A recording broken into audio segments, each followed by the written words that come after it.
नमस्कार दोस्तों। आज हम मध्य प्रदेश के प्रमुख लोक नाट्यों के बारे में पढ़ेंगे।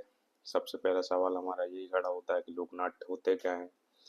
तो लोक मतलब होता है क्षेत्र, नाट्य मतलब नाटक। किसी क्षेत्र विशेष में जो विशेष अवसरों पर या विशेष उद्देश्य के लिए नाटक अभिनीत किए जाते हैं उन्हें लोक नाट्य कहा जाता है। अब हम देखते हैं आज हम क्या पढ़ने वाले हैं। तो आज हम पढ़ेंगे कि कितने अंचलों में लोक नाट्यों के आधार पर हमारे मध्य प्रदेश को बांटा गया है। तो 4 अंचलों में बांटा गया है: बघेलखंड अंचल, बुंदेलखंड अंचल, निमाड़ अंचल और मालवा अंचल। इसके अलावा यहाँ के प्रमुख लोक नाट्य कौन कौन से हैं। तो बघेलखंड अंचल में नौटंकी, मनसुखा, छाऊ, लकड़बग्गा, रास, जिंदवा, जे या फिर बहलोल और हिंगोला। बुंदेलखंड अंचल में स्वांग, निमाड़ अंचल में गम्मत, रासलीला, मालवा अंचल में माच। इनके बारे में प्रमुख क्या विशेषताएं हैं, इनकी क्या उद्देश्य है, इनका अभिनीत करने का, किस अवसर पर अभिनीत किए जाते हैं, ये सब हम आज के वीडियो में पढ़ेंगे।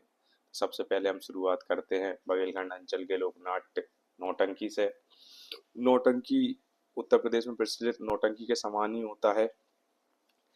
इस लोक नाट्य में इंदल और बैरग राजा की कथा और मणिहारन की प्रसंगी कहानियों का अभिनय किया जाता है। इसमें जो प्रमुख सूत्रधार प्रमुख पात्र होता है उसको सूत्रधार कहते हैं, और एक विदूषक होता है जो पात्रों से परिचय करवाता है और नाटक को आगे बढ़ाता है। उसके बाद दूसरे नंबर पे हम बात करते हैं जो लोक नाट्य है उसको बोला जाता है मनसुखा। नाम से ही लग रहा है कि मन को सुख का अनुभव देने वाला ये एक लोक प्रहसन है। और जो रासलीला होती है निमाड़ में उसका बघेली रूपांतरण है। इसमें 2 मंच होते हैं और 2 पदों का प्रयोग होता है।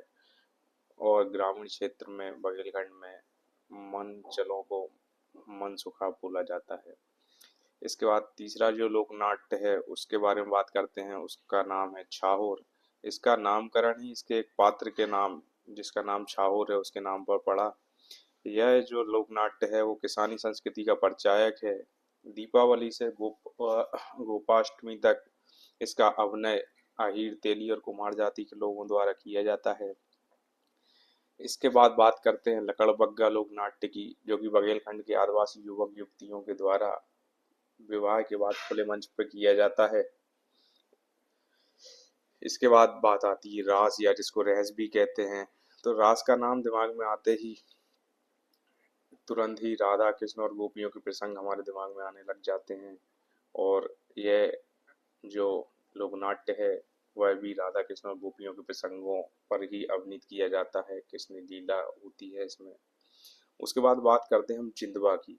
जिंदवा जो लोक नाट्य है उसको बहलोल के नाम से भी जाना जाता है। ये विवाह के अवसर पर बसी के दिन महिलाओं द्वारा अभिनीत किया जाने वाला लोक नाट्य है। इसमें केवल महिलाएं ही हिस्सा लेती हैं, पुरुषों को वर्जित रखा जाता है। इसके बाद हम बात करते हैं हिंगोला लोक नाट्य की। तो हिंगोला जो लोक नाट्य है इसमें कोई मंच नहीं होता है, पर इसमें वाद्य यंत्र प्रमुख होते हैं, जिसका नाम माटर टिमकी है। इनका उपयोग किया जाता है।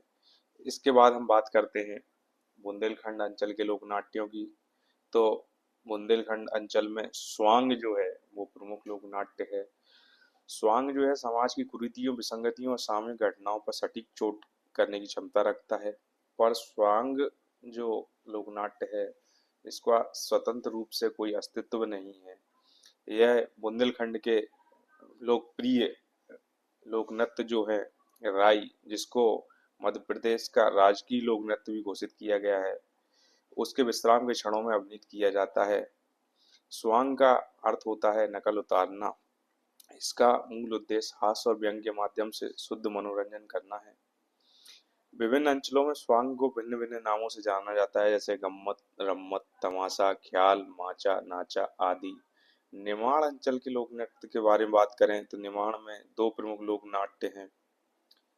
माफ कीजिएगा, लोक नाट्य के बारे में बात कर रहे हैं। तो 2 प्रमुख लोक नाट्य हैं, गम्मत और रास लीला।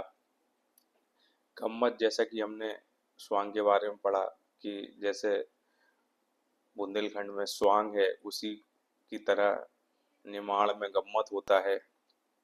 इसके बाद हम बात करें तो ये निमाड़ के ग्रामीण अंचलों में नवरात्रि के अवसर पर इसका अभिनय किया जाता है। इसके प्रमुख वाद्य यंत्र जो होते हैं वो मृदंग और झांझ होते हैं। रास लीला भी निमाड़ में ग्रामीण इलाकों में भादो मास में कृष्ण जन्माष्टमी के अवसर के आसपास आयोजन किया जाता है इसका।